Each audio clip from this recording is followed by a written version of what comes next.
இருந்தது மண்பானை மேகி. எல்லாரும் நினைச்சாங்க சாதாரணன்னு. ஆனா அப்பா சொன்னாரு, இதுல இருக்கிறது உழைப்பு, தைரியம், அப்புறம் மண்ணோட வாசனை. மகன் ஓடினா நகரத்தை நோக்கி. கனவுல இருந்தது பெரிய பெயர். மிதிப்பட்டான், புரிஞ்சுக்கிட்டான். கிராமத்தோட உண்மைதான் எல்லாத்துக்கும் முன்னோடி. சுவை இல்ல, மசாலாவால மனசால உருவாகுதே பிளேட்டு. கடின உழைப்பு, கலாச்சாரம், அன்பு, இதுதான் ஒரு உண்மையான மரபு. பால்பூரோட அழகான மலையில அமைஞ்சிருந்தது ரொம்ப அழகான ஒரு கிராமம். அதே கிராமத்துல ராம்லால்னு பேர் கொண்ட ஒரு வயசான மனிதர் தந்தூரி பானை மேகிய வியாபாரம் பண்ணி தன்னோட குடும்பத்தை நடத்திக்கிட்டு வந்தாரு. அவர் கையால செய்யற தந்தூரி பானை மேகி மொத்த கிராமத்திலயும் பிரபலமானது.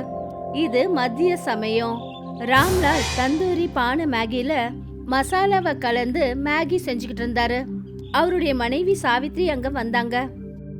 என்ன ஆச்சு சாவித்ரி, உனக்கு தான் உடம்பு சரியில்லைல்ல? உடம்பு இப்ப கூட தாங்க வலிக்குது.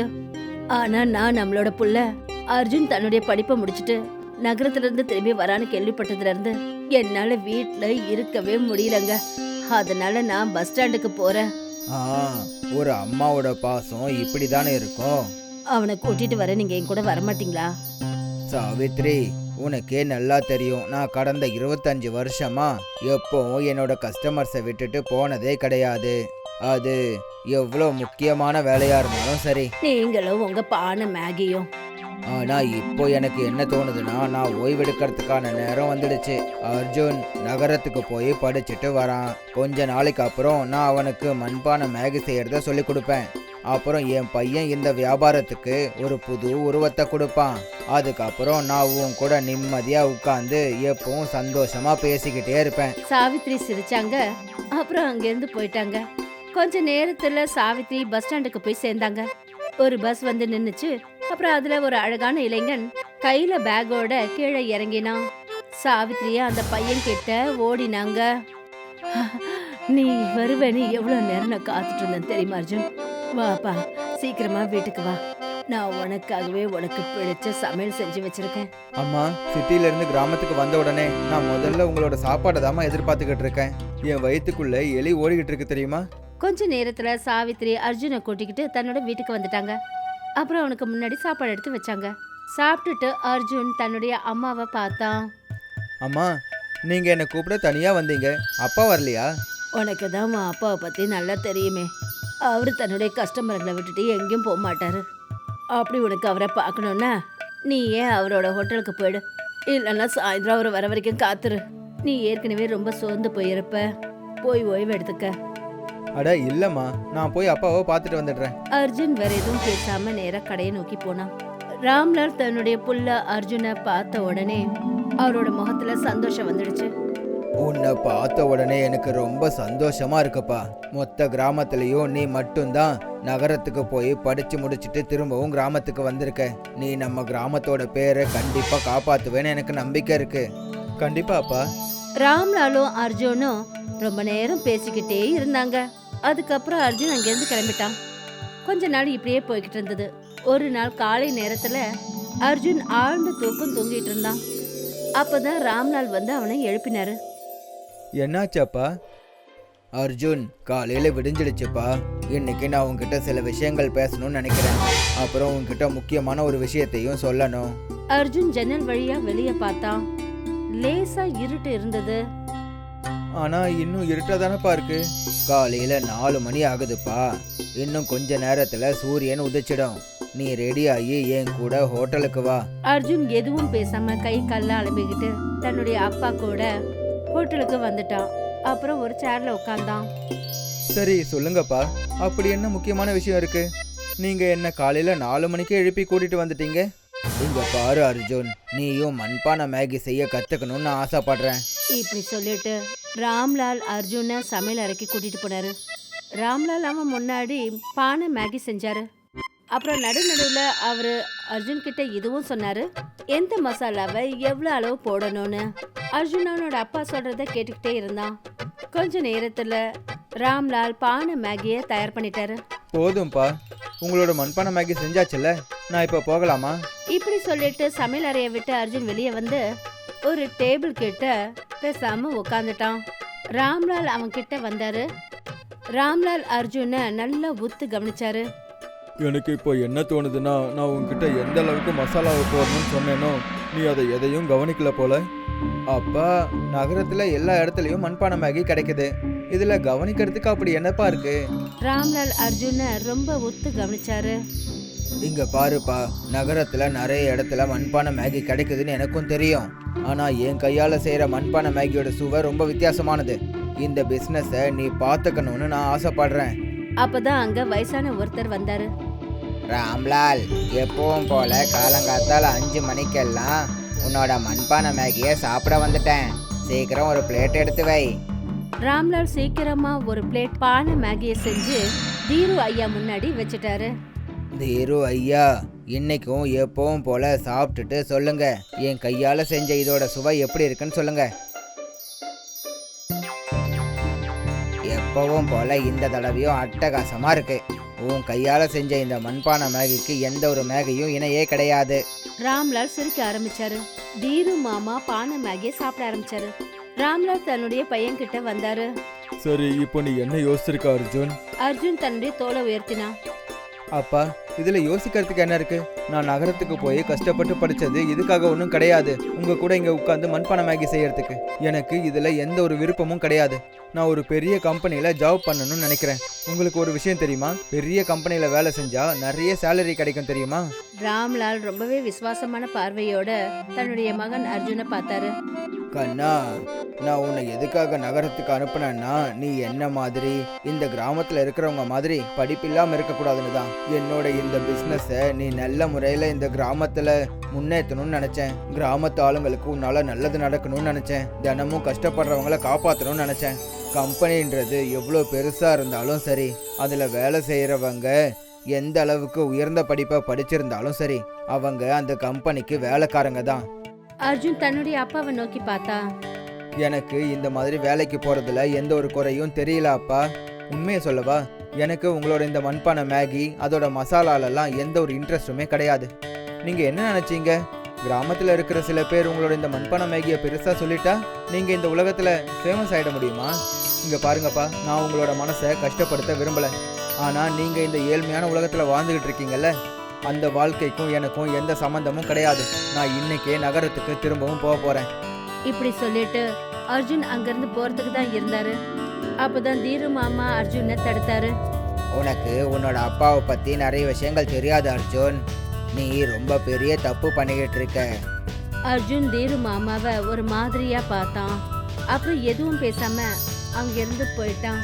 ராம்லாலோட கண்ணில் கண்ணீர் வர ஆரம்பிச்சது. ராம்லால் அழுறத பார்த்துட்டு தீரு மாமா அவர்கிட்ட போனாரு. ராம்லால், உன்னோட பையன் ரொம்ப வளர்ந்துட்டான்ப்பா. ஆனா ஞாபகம் வச்சுக்கோ, இப்போ அவன் சின்ன பையன். என்னைக்கு அவனுக்கு வாழ்க்கையில ஒரு பெரிய அடி விழுதோ அன்னைக்கு அவன் அவனோட இந்த கிராமத்தை பத்தி யோசிப்பான். உன்னை பத்தியும் யோசிச்சு பார்ப்பான். இப்படி சொல்லிட்டு தீரு மாமா அங்கிருந்து புறப்பட்டு போனாரு. அன்னைக்கு அர்ஜுன் கிராமத்தை விட்டுட்டு நகரத்தை நோக்கி போக ஆரம்பிச்சான். அர்ஜுனோட அம்மா சாவித்ரி அவனை தடுத்து நிறுத்த எவ்வளவோ முயற்சி பண்ணாங்க. ஆனா அர்ஜுன் அவங்க சொல்ற ஒரு விஷயத்தையும் கேட்கல. சிட்டிக்கு போன அர்ஜுன் ஒரு பெரிய கம்பெனில வேலை பார்க்க ஆரம்பிச்சான். அப்புறம் ஒரு ஃபிளாட் வாடகைக்கு வாங்கினான்.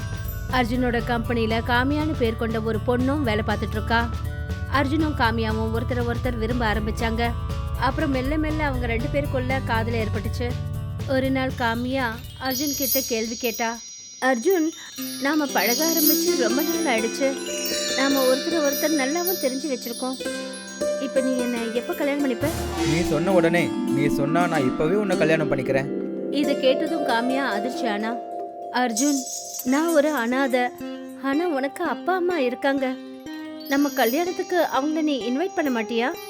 காமியா, நான் அவங்களுக்கு சர்ப்ரைஸ் கொடுக்கணும்னு நினைக்கிறேன். ஒருவேளை நான் உன்னை பத்தி அவங்களுக்கு முன்னாடியே சொல்லிட்டேன்னா அவங்க உன்னை ரிஜெக்ட் பண்றதுக்கும் வாய்ப்பு இருக்கு.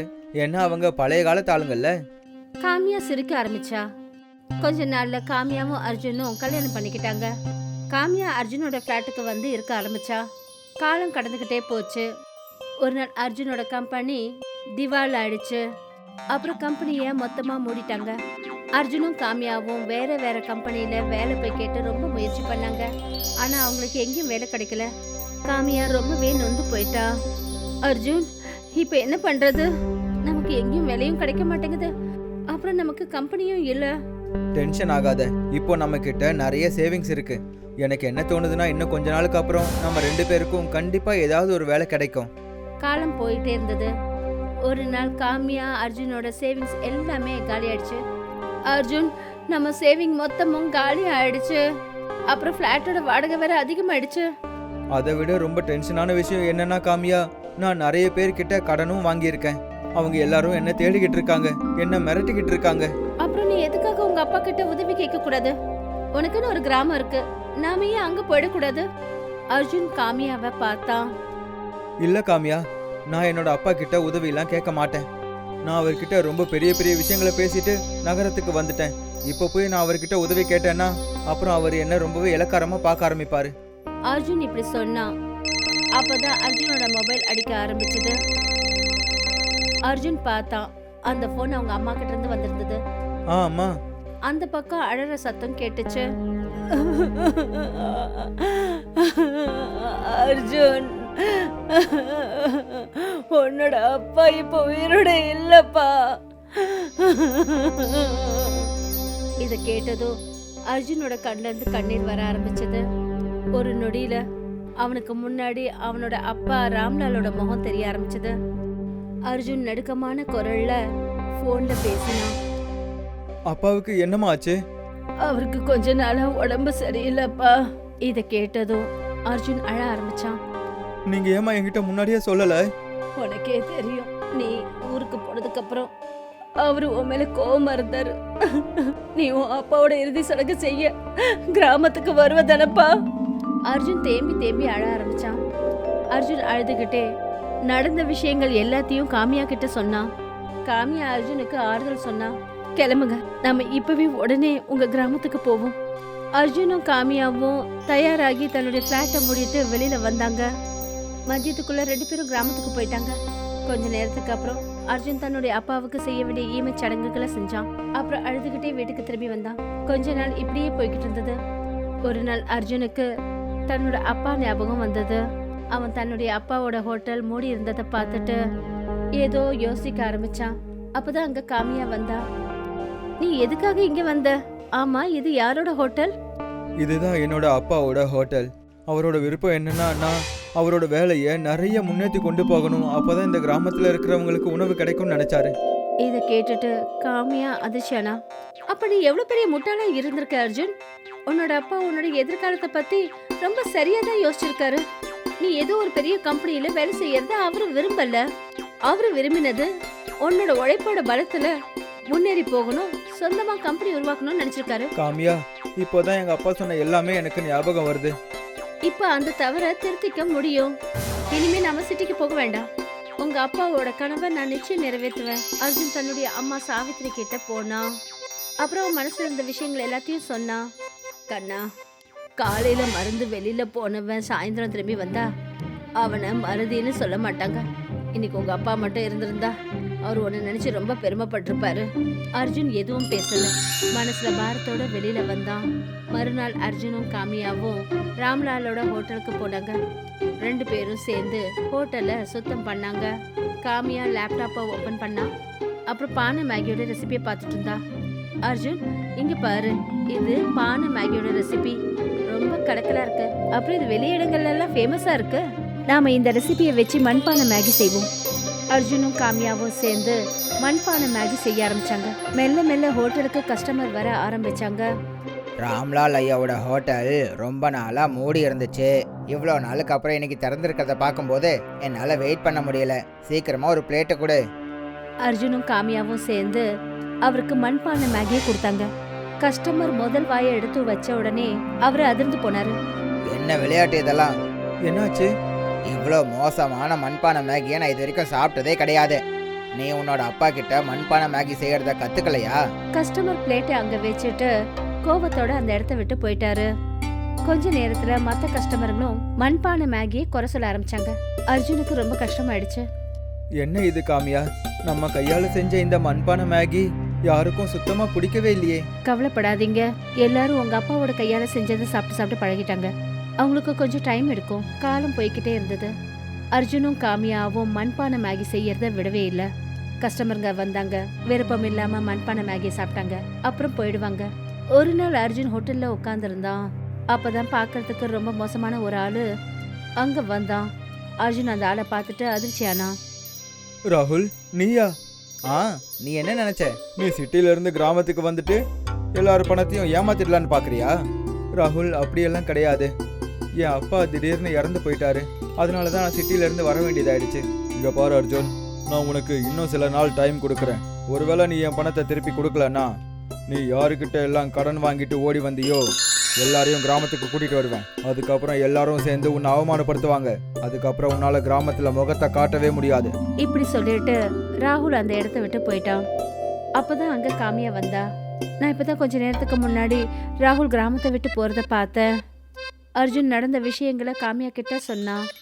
என்ன இது? அப்போ மற்றவங்களும் கிராமத்துக்கு வந்துட்டாங்கன்னா எல்லாரும் சேர்ந்து உங்களை ரொம்ப அசிங்கப்படுத்துவாங்க. உங்க அப்பாவுக்கு இந்த கிராமத்துல நல்ல மரியாதை இருந்தது, இப்ப என்ன பண்றது? எனக்கு எதுவும் புரிய மாட்டேங்குது. நான் பணத்துக்கு எப்படி ஏற்பாடு பண்றது? அப்பதான் ஒரு லக்ஸுரியான கார் வந்து ஹோட்டலுக்கு முன்னாடி நின்னுச்சு. காரை விட்டு ஒரு ஆள் இறங்கினாரு. அப்புறம் அர்ஜுன் முன்னாடி வந்து நின்னாரு. நான் ராம்லால பார்க்கணும். சாரி, என்னோட அப்பா இறந்துட்டாரு. நான் அவரோட பையன். நீங்க அவரை எந்த விஷயமா பார்க்கணும்? ஹோட்டல் சின்னோட முதலாளி சிரிச்சாரு. ரொம்ப வருஷத்துக்கு முன்னாடி நான் உங்க அப்பா கையால மண்பானை மேகியை சாப்பிட்டேன். அதோட சுவை எனக்கு எந்த அளவுக்கு பிடிக்கும்னா, நான் அவர்கிட்ட என்னோட 5 ஸ்டார் ஹோட்டல்ல வந்து மண்பானை மேகி செஞ்சு கொடுங்கன்னு சொன்னேன். ஆனா அவர் முடியாதுன்னு சொல்லிட்டாரு. அவர் கொஞ்சம் நின்னாரு. ராம்நாத்தோட கனவு என்னன்னா இந்த வியாபாரம் கிராமத்திலேயே இருக்கணும்ன்றது தான். கிராமத்துக்கு பெருமை கொண்டு வரணும்னு நினைச்சாரு. அப்போதான் எனக்கு எல்லா விஷயமும் புரிஞ்சுது. ஆனா இப்போ நான் கிராமத்துல முதலீடு பண்ண தயாரா இருக்கேன். ஆனா கண்டிஷன் என்னன்னா, இந்த மண்பானை மேகியோட சுவை அப்படியே ராம்லால் செய்யறது மாதிரியே இருக்கணும். அர்ஜுன் ரொம்ப சந்தோஷமாயிட்டான். சரி, நான் உங்களுக்கு அந்த மண்பானை மேகியை ரொம்பவே சுவையா செஞ்சு கொடுக்குறேன். அர்ஜுனும் காமியாவும் சேர்ந்து மண்பானை மேகி செஞ்சாங்க. ஹோட்டல் சென்னோட முதலாளி முதல் வாயை எடுத்து வச்சாரு. அப்புறம் தடையை அசைச்சாரு. இல்ல, இதுல ராம்லால் கையோட சுவை கொஞ்சம் கூட கிடையாது. இது கண்டிப்பா வியாபாரம் ஆகாது. அர்ஜுன் அதிர்ந்து போனான். எனக்கு இன்னும் கொஞ்ச நாள் டைம் கொடுங்க, நான் கடினமா உழைக்கிறேன். சரி. அவரோட கார்டை அர்ஜுன் கிட்ட கொடுத்தாரு. எப்போ உங்களோட கைக்கு உங்களோட அப்பா மாதிரியான சுவை வருதோ அப்போ இந்த நம்பருக்கு கால் பண்ணுங்க. இப்படி சொல்லிட்டு அவர் அங்கிருந்து போயிட்டாரு. காமியாவுக்கு ரொம்ப கவலையாயிடுச்சு. இப்ப என்ன பண்றது? நான் அந்த நாளை ஞாபகப்படுத்தி ரொம்ப கஷ்டப்பட்டுக்கிட்டு இருக்கேன். அன்னைக்கு எங்க அப்பா எனக்கு மசாலாக்களோட அளவை சொல்லி கொடுத்துட்டு இருந்தாரு. ஆனா அன்னைக்கு நான் அவர் சொன்ன விஷயங்களை கவனிக்கவே இல்லை. ஒருவேளை அவர் சொன்னதை நான் அன்னைக்கு கவனிச்சிருந்தா நல்லா இருந்திருக்கும் போல. ஆனா நிச்சயமா ஏதாவது ஒரு வழி இருக்கும். நிச்சயம் யாருக்காவது உங்க அப்பாவோட ரெசிபி தெரிஞ்சிருக்கணும். ஒருவேளை அம்மாவுக்கு சரிவா அவங்க கிட்ட போய் கேட்கலாம். அர்ஜுனும் காமியாவும் சாவித்திரியை பார்க்க போனாங்க. இல்லப்பா கண்ணா, உங்க அப்பா காலையில சீக்கிரம் 4 மணிக்கே போயிடுவாரு. நான் 6 மணிக்கு தான் எழுந்துப்பேன். அவர் என்கிட்ட சொன்னதும் இல்ல, நானும் அவர்கிட்ட கேட்டதில்ல. காமியா ஆழ்ந்த யோசனையில முழுகிட்டா.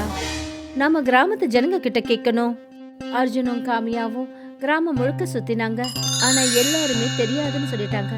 ரொம்ப சோர்ந்து போய் 2 பேரும் ஹோட்டலுக்கு திரும்பி வந்தாங்க. என்னால இதை ஒத்துக்கவே முடியல. கண்டிப்பா யாருக்கும் தெரியாம இருக்கிறதுக்கு வாய்ப்பே இல்லை. அப்பதான் அர்ஜுனோட மூளையில ஒரு பொறி தட்டுச்சு. தீரு ஐயா காலையில 5 மணிக்கு எல்லாருக்கும் முன்னாடி அவர் தான் வருவாரு. அவருக்கு கண்டிப்பா தெரிஞ்சிருக்கும். அர்ஜுனும் காமியாவும் தீரு மாமா வீட்டுக்கு போனாங்க. தீரு மாமா சிரிச்சாரு. நீ கிராமத்துல மண்பானை மேகியோட ரெசிபியை கேட்டுக்கிட்டு இருக்கேன்னு கேள்விப்பட்டேன். ஆனா அன்னைக்கு ஒரு நாள் உன்னோட அப்பா உனக்கு கத்து கொடுக்கும் போது நீ அதை கவனிக்கவே இல்லை. அர்ஜுன் அழ ஆரம்பிச்சான். நான் பண்ண தப்பு என்னன்னு இன்னைக்கு தான் நான் புரிஞ்சுக்கிட்டேன் ஐயா. தயவு காட்டுங்க.